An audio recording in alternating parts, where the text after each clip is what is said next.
You think your granddaughter loves you until she tells you your walker will ruin her wedding photos. I'm a 70-year-old grandmother who drove 8 hours to watch my only granddaughter get married, and when I arrived at the venue with my walker, her wedding planner pulled me aside and said they'd prefer I stay in the back or use a wheelchair they could hide. My granddaughter stood 10 feet away and said nothing.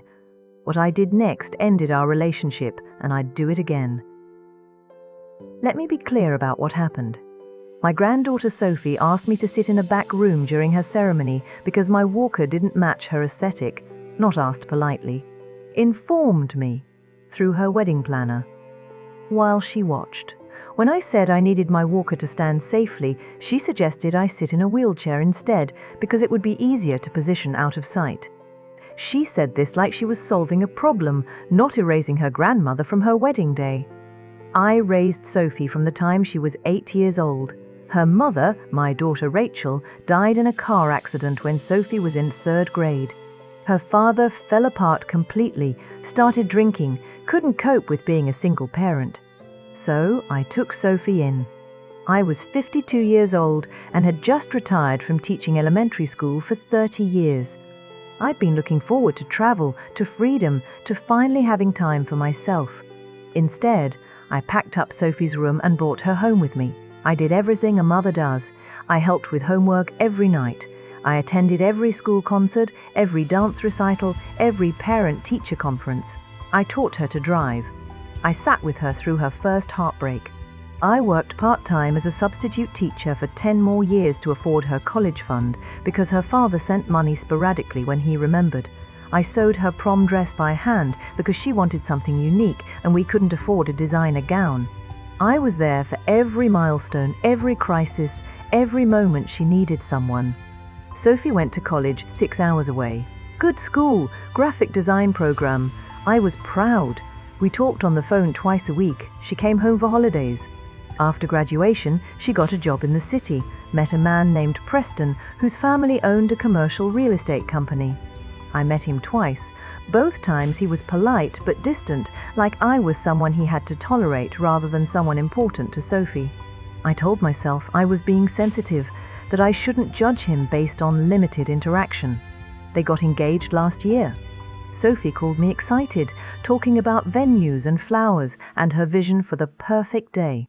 She said she wanted something elegant and sophisticated, something Instagram-worthy. I didn't fully understand what that meant, but I was happy she was happy. I offered to help with costs. I had some savings, nothing substantial, but I wanted to contribute.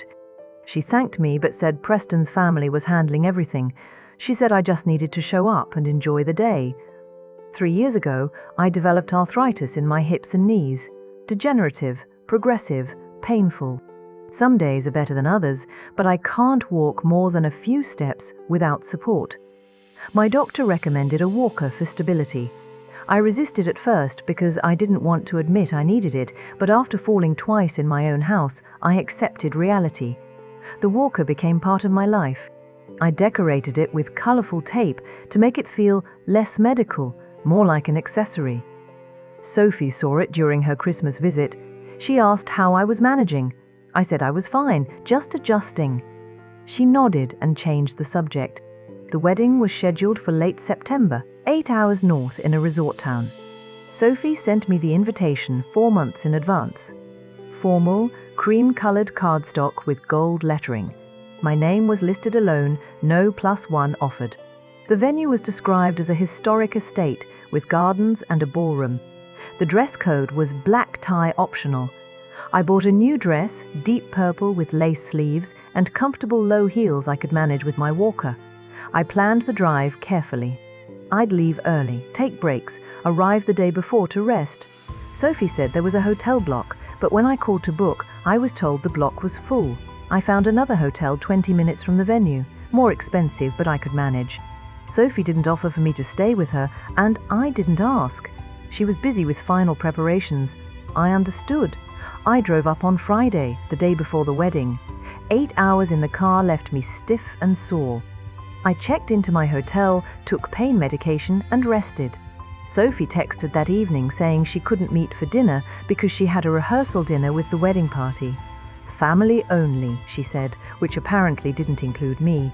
I ordered room service and went to bed early. Saturday morning, I got dressed carefully. I did my makeup. I'd had my hair done the day before at a salon near my house. I looked nice, appropriate. I felt good despite the pain in my joints. I loaded my walker into the car and drove to the venue, arriving an hour before the ceremony as requested. The estate was beautiful. Manicured lawns, white tents, flowers everywhere.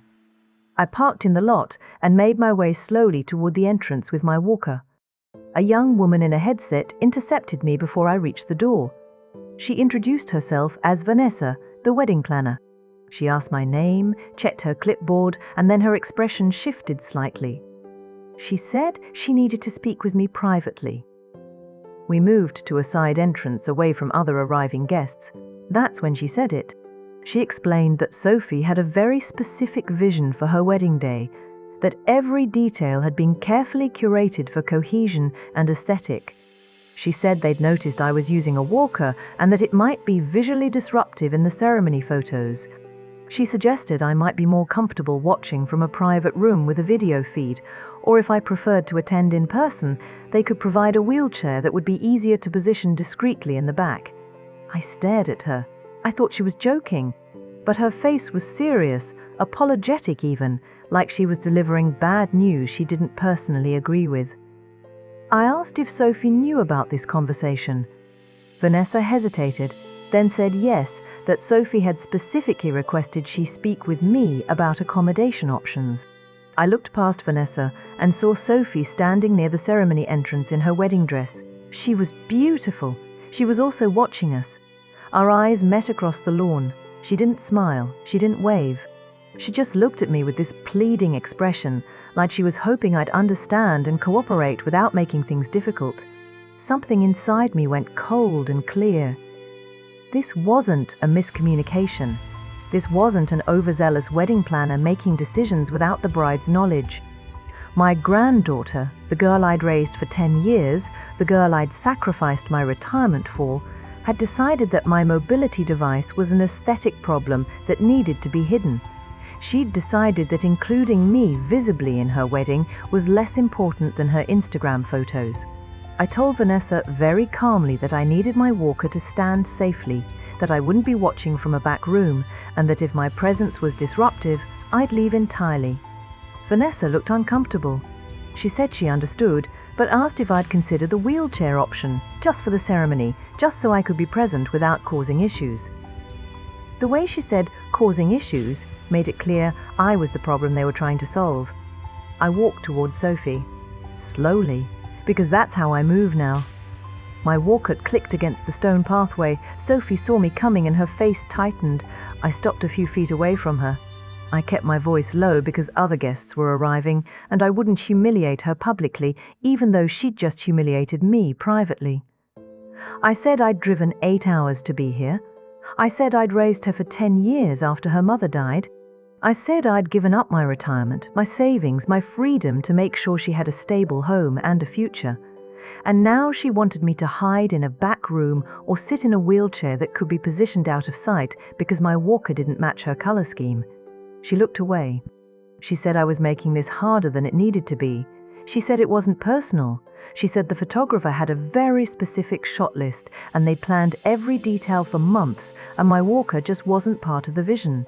She said her future mother-in-law had already commented on it when she arrived, asking who brought medical equipment to a black tie wedding. She said if I really loved her, I'd understand that this day was about her, not about me, and I'd be willing to compromise. Compromise. That word, coming from someone I'd compromised my entire life for. I asked her if she remembered who sewed her prom dress, who drove her to college, who sent money when she needed textbooks, who was there for every single important moment of her life after her mother died. She said of course she remembered and she appreciated everything, but that didn't change the fact that her wedding had a specific look and my walker was disruptive. I told her I was leaving. Her eyes went wide. She said I was overreacting. She said I was being selfish. She actually used that word, selfish. Because I wouldn't hide my disability to preserve her aesthetic. She said if I left, I was choosing pride over her happiness. She said I'd regret missing her wedding over something this small. I told her the only thing I regretted was not seeing who she'd become sooner. Then I turned around and walked back to my car. My walker clicked loudly on the stones with each step. I heard her call after me once, but I didn't turn around. I got in my car and I drove away. I didn't cry until I was 10 miles down the road. Then I had to pull over because I couldn't see through the tears. I sat in a gas station parking lot for 20 minutes, sobbing into my hands, grieving the girl I thought I'd raised. The girl who'd hugged me every night before bed. The girl who'd made me Mother's Day cards, even though I was technically her grandmother. The girl who'd promised she'd always take care of me when I got old, the way I'd taken care of her. That girl was gone. In her place was someone who valued appearance over loyalty, who saw her grandmother's disability as an inconvenience, who genuinely believed that asking me to hide was a reasonable compromise. I'd failed somehow. Despite everything I'd taught her about kindness and empathy and standing up for people who needed support, she'd learned different lessons somewhere else. Maybe from Preston's family, maybe from the world she'd entered when she left my house. It didn't matter. The result was the same. I drove the 8 hours home that same day. I didn't stop at my hotel to collect my things.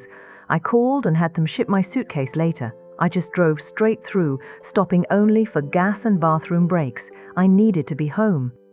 I needed to be in my own space where nobody was asking me to diminish myself for their convenience. Sophie called that evening. I didn't answer. She left a voicemail saying I'd embarrassed her, that guests had asked where I was, that she'd had to lie and say I'd felt ill. She said she'd tried to find a solution that worked for everyone and I'd refused to cooperate. She said she hoped I was happy with myself for ruining her wedding day, not a single apology, not a single acknowledgement that what she'd asked was wrong. I deleted the voicemail. I blocked her number. I was done. Preston's mother called 2 days later from a number I didn't recognize. I answered before I realized who it was. She said she was calling on Sophie's behalf to see if we could resolve this misunderstanding.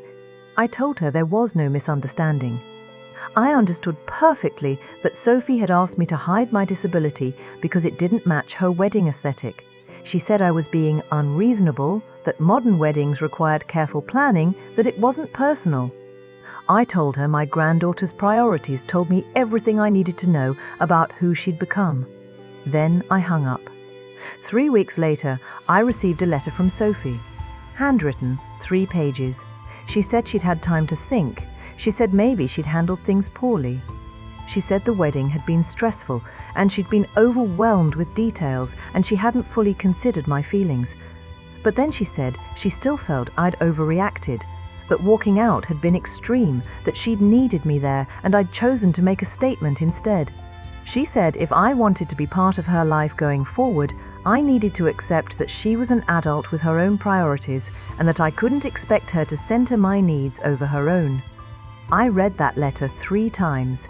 Each time, I got angrier. She thought this was about centering my needs. She thought asking to attend my granddaughter's wedding without hiding was demanding to be centered. She genuinely couldn't see the difference between asking for respect and asking for special treatment. I didn't respond to the letter. I put it in a drawer. I went on with my life. I returned to my routines. Grocery shopping with my walker, coffee with friends, volunteering at the library where I read to children on Tuesday mornings. My walker went everywhere I went. Nobody else had ever suggested it was a problem. Nobody else had ever asked me to hide it. 4 months have passed since the wedding. Sophie has sent 2 more letters and left several voicemails on my landline, which I can't block. Each message is the same theme. She misses me, she wants to reconcile, but she needs me to understand that she wasn't wrong, just maybe insensitive in how she communicated. She's never once said the actual words, "I was wrong to ask you to hide your walker." She's never once apologized for treating my disability as an aesthetic problem. My friends are divided. Half think I should forgive her because family is family. They say she's young and made a mistake and I should be the bigger person. The other half are furious on my behalf. They say what she did was disability discrimination, that it was cruel and entitled, that I'm right to maintain boundaries. I listen to all of them, but in the end, I know my own heart. I raised Sophie to be kind. I raised her to be empathetic. I raised her to stand up for people who were vulnerable or different or struggling. I raised her to understand that people were more important than appearances. Somewhere along the way, she unlearned all of that. Maybe I couldn't compete with Preston's wealthy family and their values. Maybe the pressure to fit into their world was too strong. Maybe I'd spoiled her by always putting her needs first, and she'd learned to expect that everyone would. But the result is that she asked her disabled grandmother to hide during her wedding, and when I refused, she called me selfish. Those two facts tell me everything I need to know about who she is right now. I'm 70 years old. I spent 18 years raising 2 generations, my daughter and then my granddaughter. I worked well past retirement age to provide for Sophie. I gave up my plans, my dreams, my freedom to make sure she had opportunities I never had. I don't regret those sacrifices, but I won't spend whatever years I have left accepting crumbs of affection from someone who views my disability as an inconvenience. Some people say I'm being too harsh. They say she's still young, that she'll mature, that I should give her more chances. Maybe they're right. Maybe in 5 years, Sophie will genuinely understand what she did and will be capable of real accountability. If that happens, I'll listen. But I won't chase her. I won't beg to be treated with basic dignity. I won't compromise my self-respect to maintain a relationship with someone who fundamentally doesn't respect me. My walker is decorated with bright geometric tape now. Purple, teal, orange. It's cheerful and visible and mine. I use it without shame. When I read to children at the library, they ask about it sometimes. I tell them it helps me stay safe and strong. They think the colors are cool. They accept it instantly, the way children accept everything before someone teaches them that different is bad. I wish Sophie still had that instinct. I wish she still saw people instead of aesthetics. I wish the girl I'd raised was still in there somewhere. But wishing doesn't change reality. And reality is that she chose a photo opportunity over her grandmother's presence. She chose her mother-in-law's approval over the woman who raised her. She chose an aesthetic over loyalty. I sleep well at night now. The grief comes in waves, but it's clean grief. I'm not lying to myself about who Sophie is anymore. I'm not making excuses for her behavior. I'm not sacrificing my dignity to maintain a relationship that requires me to be less visible, less present, less myself. I drove 8 hours to watch her get married. She told me my walker would ruin the photos. I left. And I'd do it again. Let me know in the comments. What would you have done in this situation? And do not forget to subscribe to Golden Years Diary for more stories like this.